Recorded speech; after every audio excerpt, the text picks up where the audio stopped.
camarade TIT Jean Gervais, secrétaire général chargé de l'organisation des manifestations du FPI, chef de délégation. Non. Mesdames et messieurs, chers invités, au moins je prends la parole, je voudrais vous transmettre les salutations amicales et citoyennes du président Stéphane Kipré depuis son exil. Mon propos va se décliner en deux parties. Je vais d'abord donner un hommage et ensuite finir par des suggestions. Je commence mon hommage par Mme Brigitte Guillot, militante du FPI, qui n'est pas là ce jour, mais à qui je voudrais rendre cet hommage. Parce que la cérémonie même qui nous réunit ici, pour ma part, est la preuve que le bureau de Mme Brigitte Guillot a réussi. Parce que ceux qui ne savent pas, ou ceux qui l'ont su un peu tard, Mme Adé Assalé est bel et bien membre du bureau de Mme Brigitte Guillot. Alors, son institut ici est la preuve que ce n'est pas certainement un éventuel échec qui a pourvu à la décision de nomination de Mme Assalé, mais c'est certainement un besoin de renouvellement que l'actualité justifiait. Donc, félicitations à Mme Brigitte Guillot pour ce travail en ça. Je vais aussi rendre hommage au FPI, parce que aujourd'hui le FPI conduit l'opposition ivoirienne. Et nous, membres de l'UNG, nous sommes fiers d'avoir le FPI comme allié.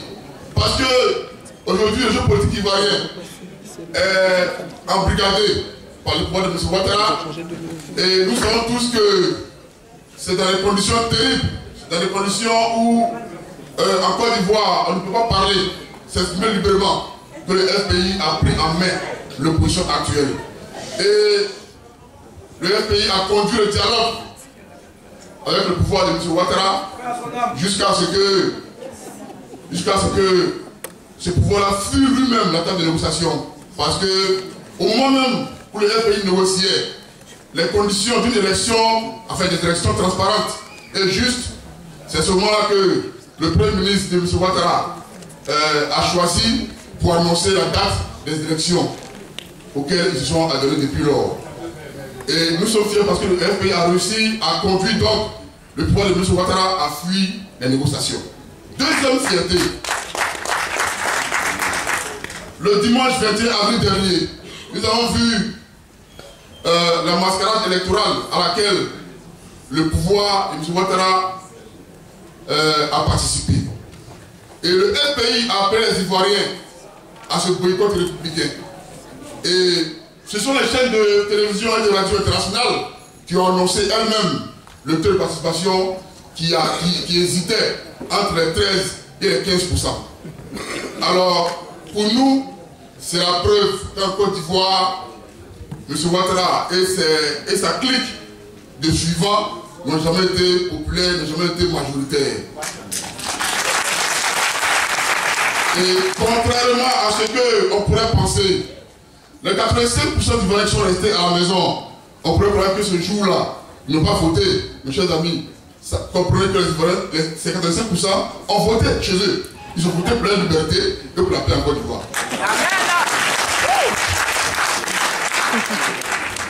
Le troisième point de fierté que je mets à l'actif du FPI m'a été donné hier seulement, par M. Ouattara lui-même.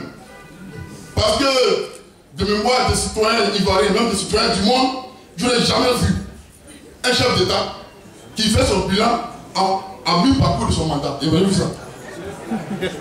Et il fait le bilan et il reconnaît lui-même qu'il a échoué. Le Alassane Ouattara est un menteur.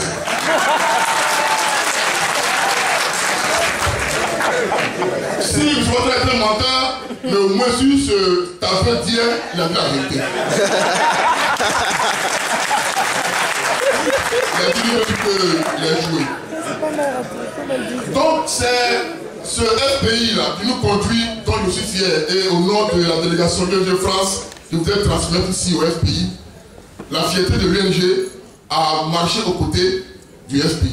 dans ce combat de l'opposition en Côte d'Ivoire. L'hommage que je viens de faire n'aurait pas eu de sens si je ne le terminais pas par des suggestions qui sont rangées au nombre de deux. La première est la suivante.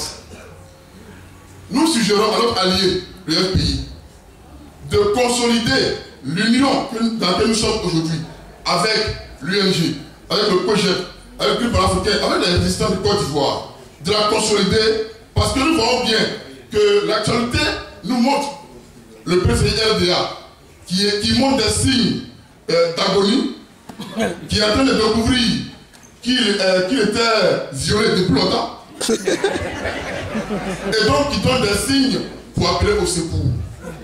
Nous ne sommes pas contre une éventualité d'un éventuel partenariat avec le FPI, la politique l'exige. Mais nous suggérons à notre allié de FPI, avant d'aller à la rencontre du président RDA qui est devenu la main courante de tout le monde, avant d'aller chercher le PCI, il convient que le FPI puisse consolider ceux déjà avec qui il est.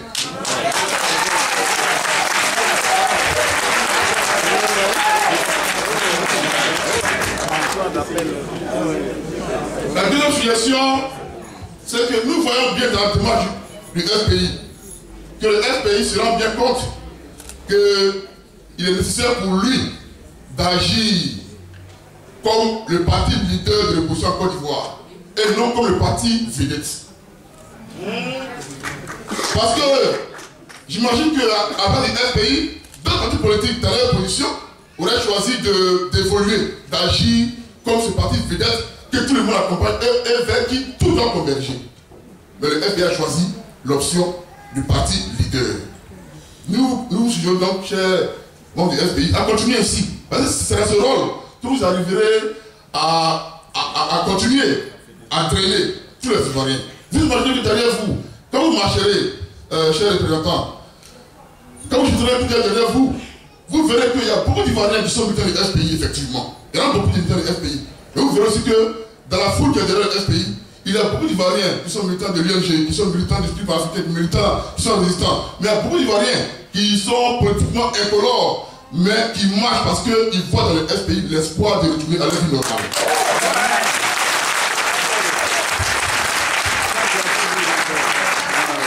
C'est pour ça que les 85% d'Ivoiriens qui ne sont pas allés voter dans les urnes le dimanche dernier est la preuve qu'ils sont nombreux à soutenir ce combat. Je finirai mon propos par cet appel à tous les résistants de Côte d'Ivoire.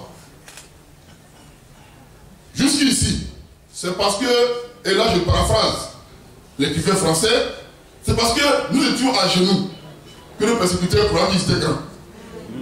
Le temps est venu que nous mettions debout pour qu'ils sachent qu'en fait, ils peuvent être grands Côte d'Ivoire. Merci.